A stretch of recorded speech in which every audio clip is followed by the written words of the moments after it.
Hello guys, welcome back. This is Sakshi. तो स्वागत है आप सभी का शी हल्क के फाइनल एपिसोड में। और इस शो की एंडिंग हम सबकी उम्मीद से बहुत ही ज्यादा अलग होने वाली है। तो आगे बढ़ने से पहले आप सभी इस वीडियो को लाइक कर दो, क्योंकि हमें आपके प्यार की बहुत जरूरत है। एपिसोड की शुरुआत में नरेटर हमें शी हल्क की लाइफ के बारे में बता रहा था कि कैसे जेनिफर शी हल्क बनी, कैसे उसके दुश्मनों ने उसे अपने जाल में फंसाया। तो आपको याद ही होगा कि इंटेलिजेंसिया वाले शी हल्क को ऑनलाइन ट्रोल कर रहे थे और एक फंक्शन के दौरान उन्होंने शी हल्क को गुस्सा दिलाया, जिसकी वजह से शी हल्क को जेल जाना पड़ा, क्योंकि अब लोग शी हल्क के गुस्से से डरने लगे हैं। आगे हम जेन को डीओडीसी वालों की जेल में देखते हैं, जहां पर पहले एबोमिनेशन कैद था। वहीं उससे मिलने मिस बुक निकी और पक आते हैं ताकि वो जेन को इस मुसीबत से निकाल सके। जेन को भरोसा था कि उसका भाई हल्क उसकी मदद करने आएगा, पर ब्रूस अपने वॉइस मेल्स का जवाब ही नहीं दे रहा होता, क्योंकि वो बंदा तो आउट ऑफ प्लैनेट है। अब जेन अभी भी उन लोगों पर गुस्सा है जिन्होंने उसकी प्राइवेट वीडियो सबके सामने पब्लिक की।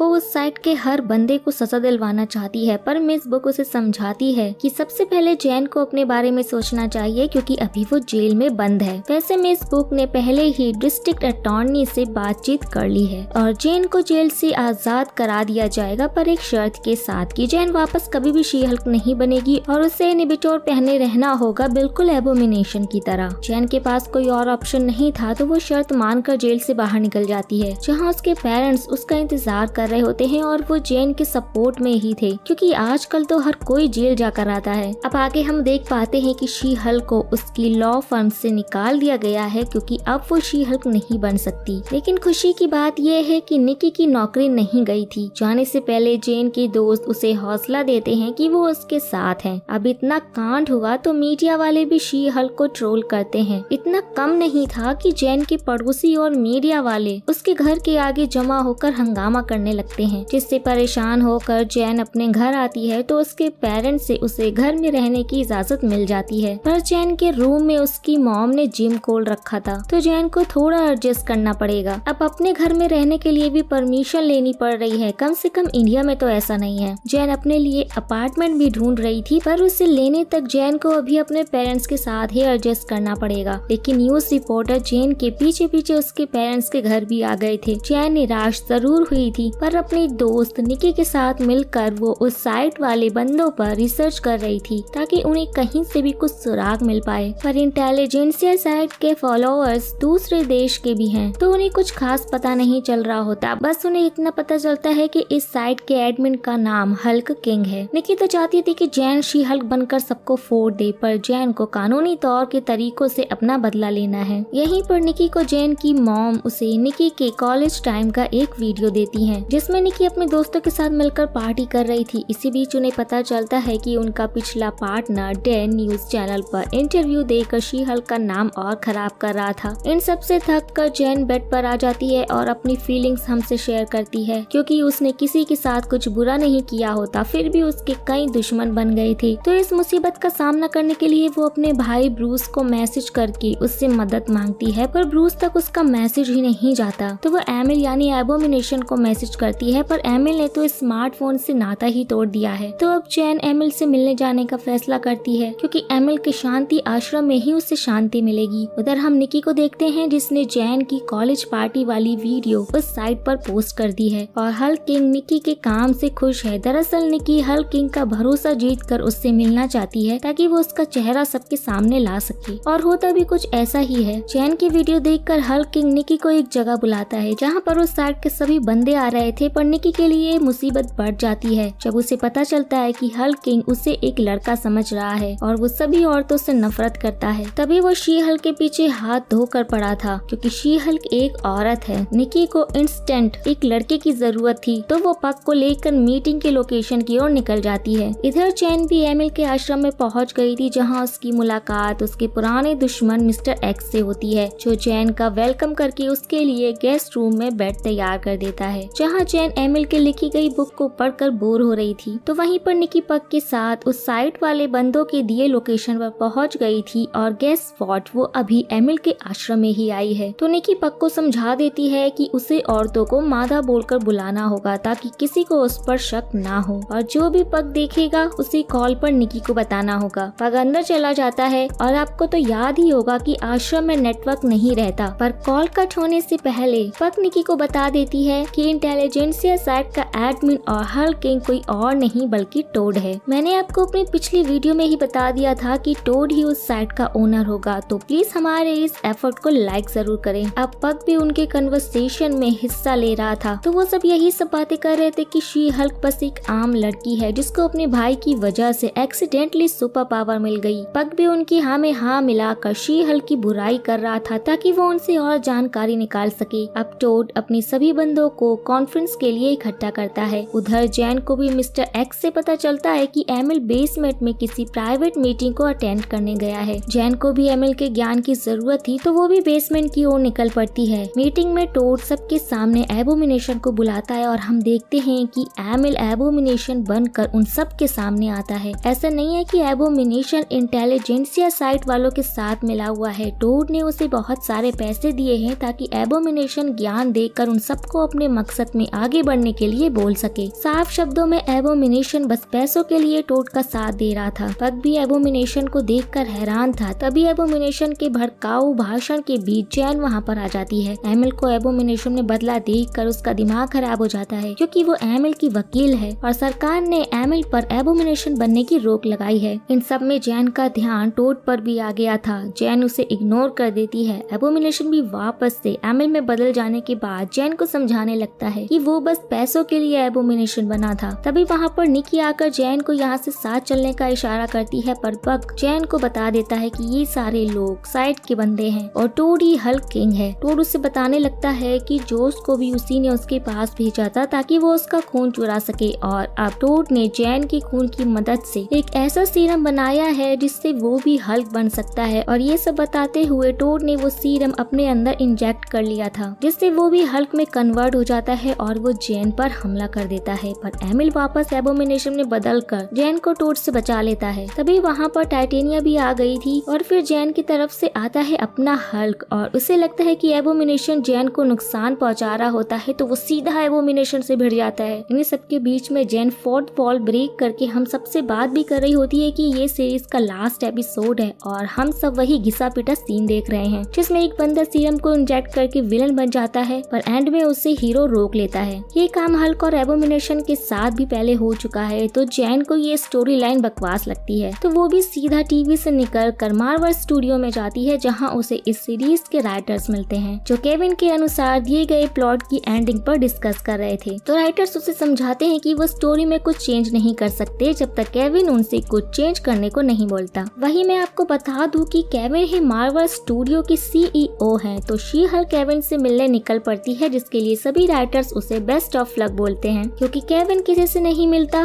और होता भी कुछ ऐसा ही है। केविन का असिस्टेंट शी हल्क को बाहर ही रोक लेता है और केविन के कहने पर वो शी हल्क को यहाँ से जाने को बोलता है, पर जैसे तैसे सिक्योरिटी गार्ड्स को पीटते हुए शी हल्क केविन के चैम्बर में आती है जहाँ पर फेज 4 तक की सारी मूवीज बड़ी सी स्क्रीन पर चल रही थी। तभी उसके सामने आता है केविन जो कि कोई इंसान नहीं बल्कि एक AI रोबोट है जार्विस की तरह। तो यही AI मार्वल के सारे प्लॉट्स लिखता है। शी हल्क केविन से मिलकर हैरान थी और शी हल्क अब जैन में बदल गई थी क्योंकि शी हल्क को विजुअली दिखाना बहुत महंगा पड़ता है ना। तो जैन केविन को समझाती है कि जो एल्गोरिथम का यूज करके वो ये प्लॉट लिख रहा है उससे अब लोगों को मजा नहीं आ रहा है। एक ही चीज को बार बार देखकर लोग बोर हो चुके हैं, पक गए हैं, तो उसे अब कुछ नया ट्राई करना होगा। इस बार जैन की बातें सुनकर केविन उसके अनुसार एंडिंग करने के लिए मान जाता है। तो सबसे पहले जैन टोड के कैरेक्टर से सीरम चुराने वाले पार्ट को निकलवा देती है क्योंकि सीरम के पीछे द लीडर यानी कैप्टन अमेरिका 4 का विलन पड़ा हुआ है। और आपने गौर किया होगा कि बैकग्राउंड में हमें कैप्टन अमेरिका का पोस्टर दिख रहा है जिस पर आई वांट यू लिखा हुआ है। तो फुल चांसेस हैं कि शी हल्क अब बड़े पर्दे पर दिखेगी। टोड की पावर्स हटाने के बाद शी हल्क अपने भाई ब्रूस को एंडिंग से हटा देती है। यहीं पर जैन केविन से एक्स-मैन के बारे में बात करती है कि वो कब दिखने वाले हैं, पर केविन एक्स-मैन के बारे में तो नहीं बताता, पर इतना कंफर्म जरूर कर देता है कि शी हल्क मार्वल की मूवी में जरूर दिखेगी। एबोमिनेशन को भी जैन एमिल में बदलवा देती है और अब क्लाइमेक्स रात में नहीं दिन में होगा। जाने से पहले जैन केविन से मैट मर्डॉक को भी मांग लेती है। अब केविन शी हल्क की सारी बातें मानकर उसे वापस उसकी दुनिया में भेज देता है जहाँ पर हम देखते हैं कि टोड को पुलिस वाले पकड़ कर ले जा रहे हैं। टाइटेनिया वहीं पर खड़ी होकर अपना ब्लॉग बना रही है और तभी शी हल्क एकदम से गुस्से में टोड के पास आती है। सबको लगता है कि टोड को एक पंच पड़ेगा, पर शी हल्क जैन में बदलकर उसे कोर्ट में तैयार होकर आने को बोलती है। मतलब अब जैन कानूनी तरीके से अपना बदला लेगी। अच्छा दिमाग लगाया है मार्वल वालों ने। एंड फाइट सीन दिखाया ही नहीं और पैसे बचा लिए। पर वहीं पर हम डेयरडेविल को देखते हैं जो शी हल्क की मदद करने आया था। चलो कुछ तो अच्छा हुआ हमारे लिए। वहीं पर एमिल को वापस से DODC वाले पकड़ कर ले जाते हैं और आगे हम मैट मर्डॉक को जैन की फैमिली के साथ देखते हैं, जहां वो सब उसे समझा रहे थे कि बेटा पैसे कमाने पर ध्यान दो, क्योंकि मैट पैसों के लिए नहीं लोगों की मदद करने के लिए वकील बना था। पर जैन के फादर उसे समझाने लगते हैं कि लॉस एंजलिस में बच्चों को पालने के लिए बहुत खर्चे हैं। इस बात को सुनकर सभी हैरान होने लगते हैं और तभी वहाँ पर आता है हल्क, जो उन्हें बताता है कि वो पिछले कुछ महीनों से स्कार तह पर था। और इसके बाद हल्क उन्हें अपने बेटे स्कार से मिलवाता है, जिसे देखकर सब बहुत खुश हो जाते हैं। वहीं पर एंड में हम देखते हैं कि शी हल्क की इमेज पब्लिक और मीडिया के बीच सुधर चुकी है और वो शी हल्क बनकर टोड के खिलाफ केस लड़ने कोर्ट में जा रही है, ताकि टोड जैसे लोग किसी की प्राइवेसी के साथ खिलवाड़ ना कर सके। यहाँ पर ये सीरीज खत्म हो जाती है, पर एंड के पोस्ट क्रेडिट सीन में हम एमिल को DODC वाले चैम्बर में बंद देखते हैं, जहाँ पर वोंग आता है और एमिल को अपने साथ कामरताज ले जाता है। हाँ, मुझे भी एंडिंग में फाइट सीन की कमी खली, पर हल्क के बेटे स्कार को देखकर अच्छा लगा। वहीं पर डेयरडेविल से शी हल्क का रिश्ता मानो पक्का ही हो गया और कैप्टन अमेरिका 4 में शी हल्क का होना भी लगभग तय है। तो मेरे हिसाब से ये सीरीज बस आगे के प्लॉट्स को सही बैठाने के लिए बनाई गई है। पर आपको ये सीरीज कैसी लगी हमें कमेंट में जरूर बताइएगा, ताकि मुझे भी पता चल सके कि वीडियो को लास्ट तक किस किसने देखा है। और वीडियो को लाइक और चैनल को सब्सक्राइब करना बिल्कुल भी मत भूलिएगा। तो अब मिलते हैं नेक्स्ट वीडियो में, तब तक के लिए take care and tata bye bye.